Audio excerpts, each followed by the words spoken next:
Three of Cups, a podcast where my friends Gabriel, Luna, and I, Ashley, come together to share our love of tarot and all things mystical. Each week, we'll pull a card and explore its meanings, offering insights and interpretations along the way. Whether you're a seasoned pro or a curious seeker, we invite you to join us for a lively discussion filled with laughter, wisdom, and of course, plenty of cups. So grab your favorite beverage, cozy up with a deck of cards, and let's dive deep into the world of tarot. Yeah, cheers, guys. Cheers. Cheers. So, welcome to the first ever episode of Three of Cups. Again, my name is Ashley, and with me are Gabe and Luna. I guess for this first episode, we will be introducing ourselves first. Okay. Feeling ko, we can better introduce ourselves, lalo na sa mga astrology enthusiasts. Pwede natin i-share yung big three natin, no? How about si Luna? What's her big three? Oh, my big three is that I'm a Pisces sun, and I'm a Leo moon, and Aries rising. Ooh. Grabe. Okay, ikaw, Gabe. Well, I am an Aries sun, I am a Libra moon, and a Scorpio rising. Hence, I love black. And kayo rin. Yes, oo nga eh. So, Oh, we're all wearing black. oo nga, no? Hindi lagi lang tayo naka-uniform, di ba?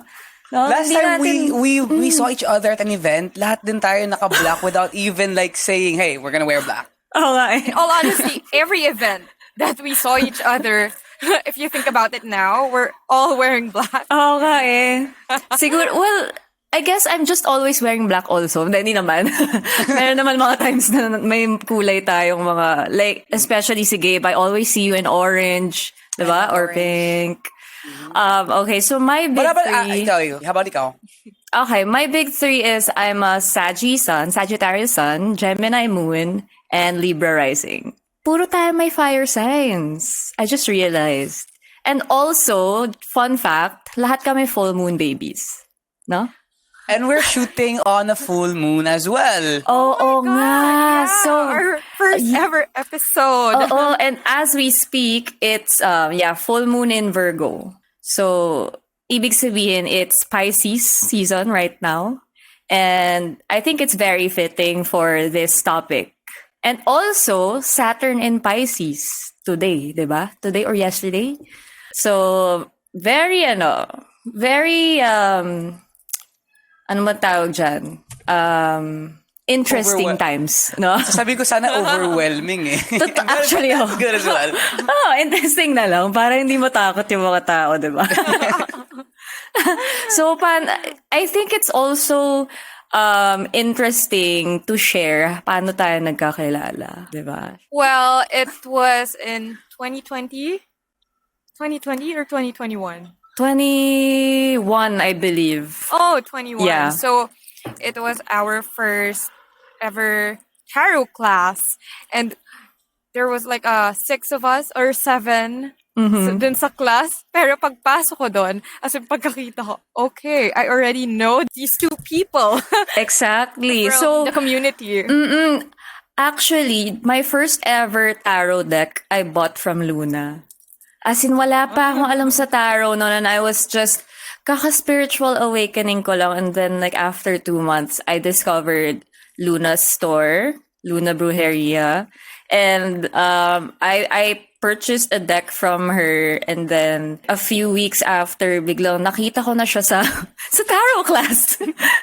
And then, si Gabriel din, lagi ko nakikita online. Because he was also very vocal na rin about spirituality at the time. And I was like, oh my gosh, this is gonna be an interesting class. And then the rest is history. Ayan, barkada na kami. Actually, same. Like, when I went into that class, kayong dalawa yung kilala ko. Like, I knew the both of you. Like, you did not even need to introduce yourselves to me. Kasi one, I saw Luna's, yung feature niya sa GMA. You guys should watch it. Oo nga. And of course, who would not know si Ashley. So, Wow. kilala ko na kayong dalawa noon. Like, before. And nagulat na lang ako. And I was actually nervous to talk to you guys. Ako din eh. Shout out din nga pala sa classmates namin from that batch. Batch Uranus. Mai. Si Mai, si John, tsaka si Miss Kat. Yes. I just also want to mention si Gab nun, he was my tarot partner, and si Rob kasi sinabi niya that time na, oh, I think you guys are gonna go well together. Parang we're kind of the same in a way daw, sabi niya. And it's actually true. And yung first ever reading ko though, hindi si Gab, which is ikaw, Ash. You messaged me and you said, "Hi, classmate." Yeah, kasi parang ikaw pa lang yung naka-interact ko before the classes. So I was like, okay, si Luna na lang yung message ko kahit nahiya ako. Oh, and anyway, shout out also to Rob Rubin, who was our tarot mentor. And I would still say that I've tried enrolling in a lot of different tarot classes, and I would still say that I learned the most from Rob's class, from Mysterium, by the way. So And he did not just teach kasi din the tarot. He taught like yung side na most practitioners don't talk about in a class. So I appreciated that. So shout out to Rob. I love you. yes, yes. Thank you so much for all of the knowledge that you have imparted on all of us. All right. So since this podcast is named Three of Cups, I guess it's only apt that the first card that we would talk about is the Three of Cups, diba? Yeah. Yes, nakahanda na lahat. Pero I think for the succeeding episodes, we can just shuffle and pull a card, and then yun yung pag-uusapan natin next time. So, what are the themes that come up ba for the Three of Cups for you guys? Well, of course, friendship. Oh yeah. Kaya yun yung title ng podcast namin, because nabuo sa isang friendship. And hopefully abundance. Yes. For me, I always remind myself, like whenever I see the Three of Cups, like yung sinasabi ni Aleister Crowley na na love under will. So it's something like that, and especially like how we're collaborating. I do feel like it's something of a soul level kind of collaboration what's happening with us right now. And even as a collective, especially, diba, like with all the transits going on, my God. Oh yeah. Like the reward and the fruit of this is like what comes after it. And I feel like nandun tayo ngayon. We're celebrating the long journey. So it's also all about relationships, of course. Kasi 'di ba, paano natin i-describe ba ang Suit of Cups, Luna? Like for you, what is the Suit of Cups all about? Suit of Cups is, for me, it's always about the emotional aspect of things. So it's also about relationships and connections, because emotions are involved in there. And I don't know, I always kind of like love the Suit of Cups because the other cards of this, mostly naman parang ano siya, positive compared to like the Suit of Swords. So this is also all about celebrations. There's also that energy of not having a care in the world. Like it's just we're focusing on this moment, parang ganon. Yung parang nag-party tas na-tipsy kayo ng mga tropa mo. Tapos parang, I don't care. Like, ito, bayad dito. Like, it's my treat, guys. Di ba parang gano'n? Just because of how happy the connection between these friends are, vibing. Yeah, whenever I get the Three of Cups in a reading, when it's a pride, it's always positive. It means that there's something to be celebrated about. There's something to be happy about. And the textbook meaning to it, diba, with the Rider White, it's a call for celebration. And just like what Gab said, it doesn't have to be big. Usually, it could be a wedding, or there's like a new baby coming in the family, baby shower and stuff like that. But it could also be like as little as, okay, now I'm gonna have a break and have a drink with my friends, and you don't have a care in the world. Diba? You're just getting drunk. You're just having that party. Or even like having coffee with a friend after a long day's work. I could also see like a Three of Cups in that. You know what this reminds me of? Yung nag-ano tayo, yung nag-Makati tayo. Remember when we drank? Like, diba? We were just talking about random things. Like a year's worth of like catching up happened in one night. Parang ganun no? Oo nga. Time fades away. Like time becomes like an illusion with this energy that if it's genuine talaga. That's true, that's Oh my God, true. I remember John tuloy. Oo nga eh, nakakamiss na yung mga kaklase natin. So, for me, sometimes when I pull the Three of Cups, it also pertains to like teamwork. It kind of resembles the Three of Pentacles for me, but it's more of a fulfilling collaboration. Kasi if I would compare it to the Three of Pentacles, parang mas more on work-centered yung teamwork of the Three of Pentacles. But for me, when the Three of Cups pops out on a work-related question, it often shows to me that this is gonna be a fulfilling collaboration. Like it's gonna be not just work, but it's also gonna form more soul and fulfilling relationships moving forward. Parang ganon. Well, that's right. Because 3, for me, it's always a lucky number. Diba? Kapag gagawa ka nga ng spell, if you don't know how many you want to put, sabihin nila lagi, you always put 3. Yeah, I can also see teamwork in that kasi they're stable. There's harmony in the relationship there. Like Oh, and three, yeah. Oh, sorry. Tsaka, anyway, so speaking about 3, it's a numerology, but it's also all about growth. So if you would disregard the imagery in the card and you would just say, okay, 3 means growth, and then cups means emotions, feelings, or relationships. It could also pertain to like a growth in that department, a growth in love, a growth in emotional connections, ganon.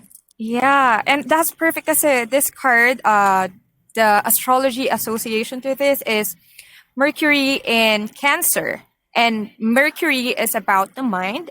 Cancer is about emotions and the most receptive sign. So the way I see it, it's parang reception, parang there's a receptivity in the mind here. So there could be like a creativity flow, parang overflowing creativity in a way. So it's also there's growth in there, there's collaboration in there, and in the Thoth Tarot, diba, this is the abundance card.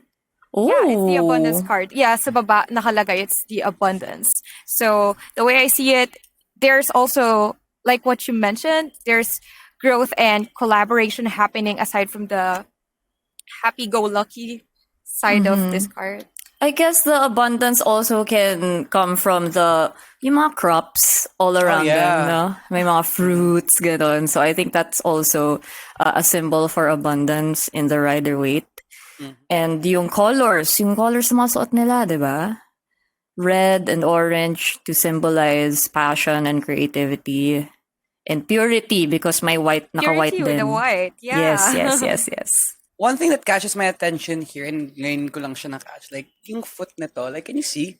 Like, the foot is not really flat sa ground. And I think it's just like, how there's a potential to, alam mo yun, like, to not just be, like, alam mo yun, the impact is not just on the physical world, you know, the world that we're standing in, but as well as yung implications nito, like, it goes far beyond pa. Yeah. I love that. That's Oh, new eh. to me. Parang like, good eye. Yeah. Yun ah. Kasi like for me then, like the Three of Cups, every time I give a reading to someone, if it comes here, and pag nag-arise siya sa reading, the first thing I always think of is spiritual transformation. Not, you know, I'm not really sure why, but it's really that energy of like transforming in a way. Kasi like the Three Cups is also, could be like a healthy mind, a healthy body, and a healthy spirit. Like, diba, it's just water. Yeah. Should we give like keywords? Parang ano, like, Sige. para for those who are learning, could just like base, okay, they would remember the keywords. Sige. Okay, who's gonna start? I Si can Luna, start. how about Luna? Okay, go. Okay. For me, the deeper essence of this card is connection. So I'll always go to that connection. That's my personal meaning to it. But I will also say abundance because of the Thoth Tarot deck, and then at the same time, friendship for the Rider-Waite. Okay. Sige, so for me, celebration, passion, and growing relationships. Pwede ba yun? Kunwari na lang one word yun. For me, I would say, well, of course, it's given abundance na siya. But I would say it's like achieving like shared goals, achieving a shared endeavor and a purpose, something deeper. I would also say it's like an expansion and also like a filtering of social connections and friendship. Like, kasi you just don't get this Three of Cups moment with just anyone, di ba? When you Yeah. have this Three of Cups moment, it's bound to be a deeper sense of connection na hindi lang surface level. So I would say keyword is like friendship, social connections, and of course, achieving a shared goal. Nice. Okay. So I guess we can also explore the reversed meaning of the card, no? Right? Yeah. Why not, diba? Why not? Yeah. Good idea. So for me, sometimes Three of Cups in reverse means independence. Because it's the opposite of being in a team, diba? Like, or it's the opposite of having friends. It could be being independent. But it doesn't have to mean na, oh, you're alone or you're lonely. It could mean independence in a positive way. My take on that, like, yeah, I also see that as independence, but at the same time, this could also mean like an imbalance within a friendship. Maybe there's someone who's not giving the same energy back, not returning that the way you give that sense of trust, and kumbaga, there's someone who's more dependent than the other. There could be that. Okay. It could also pertain to trauma bonding, I just realized. Oh, yes. Yes. Yes. Yes. Diba? Oh, friendships na nabuo in a not so positive manner, diba? But still a there's friendship nonetheless. It could also, kasi diba for reversals, pwede rin siyang energy that is more focused on the self. So it could also mean celebrating with oneself. Something. Yeah. Parang, That's positive reverse card. yes. How you did it possible. Oo nga naman, kasi since di ba nga, it's basically all neutral talaga. Like, either you get it upright or reverse. Like, it's still up to how you can interpret it. Kasi Yeah. there's a lot of times, even as a reader, I know you guys know this, na kapag when you're giving a reading and, basag na yung tao and then biglang may tower pa. So, paano mo explain to, yung tower card mo to, in a way that would empower who you're reading for, right? So, True. ganda nun. Diba? Yeah, actually, that's what makes someone a good reader. When you can empower, regardless of the cards you get. yeah. When it's all devil, and then tower, and then Oo, Tawag mo na kasi... Ten of Swords. Ten of Swords. Grabe, samahan na natin ang Three of Swords. Talagang heartbreak. Pero tama, kasi that's one thing that we all also have learned in tarot class na to, as much as possible, not give our clients an NTE. Sorry. Bakit? Bakit nasa med? May nangyari? May, oh, wow. I don't know. Just, like, Parang may meaning yung nasa mid si Gabe. pero actually, I agree na talagang it's really, like, how do we not give a client or a person we're reading for a negative tarot experience, right? And there's a lot, like, punta kang Quiapo. I'm not shitting on, like, pero I've tried getting a reading there kasi, and it's very different dun sa nakasanayan ko when it's, tayo, nagbabasahan tayo, di ba? Yeah. Yung daming takot sa tarot until now. That's true. Kasi napansin ko nga na mostly people don't see the possibilities with the tarot. Like, most people use it only for predictions, mga ganon. But what people seldomly realize is that the tarot can be used for self-improvement, for changing your circumstances, turning seemingly negative experiences into positive ones. So that's how I actually, and I'm sure all of us here right now, I feel like that's what we hopefully want to impart on our audience. Na it's the tarot is something that can empower people and not it doesn't have to be a scary thing. Yeah. And actually, the tarot, like, yung divination is just one out of the many, many things you can do with it. Diba? There's so much more, and that's what people don't understand, that yung panghuhula or pang-predict ng future is just one out of the many derivatives of these seemingly normal deck of cards with beautiful artworks. Thank you, Pamela Coleman-Smith. Yeah. Yes. And we co-create our future with the universe. So the prediction side of the tarot, it lies within us as well. That's why I see it as you can see within the tarot what you have to improve para mag-iba yung future, yung circumstances mo eventually. You cannot just, okay, sabi dito sa cards na wala mawawalan ako ng trabaho, so I'm just gonna wait for it to happen. It's not that. You can try to change it. As sinasabi ng card sa'yo is that right now there's a need for improvement. Yung ganun na aspect ng cards. Yeah, exactly.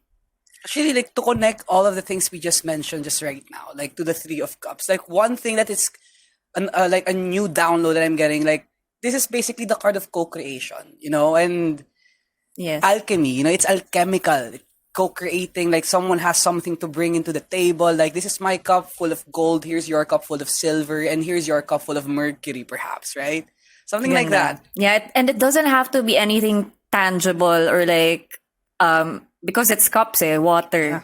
So it could take any form, unlike Three of Pentacles, again going back to that, na more on earthly matters, tangible things. So yeah, it could also be co-creating anything, really. Yeah, like, when we create, all comes from the mind.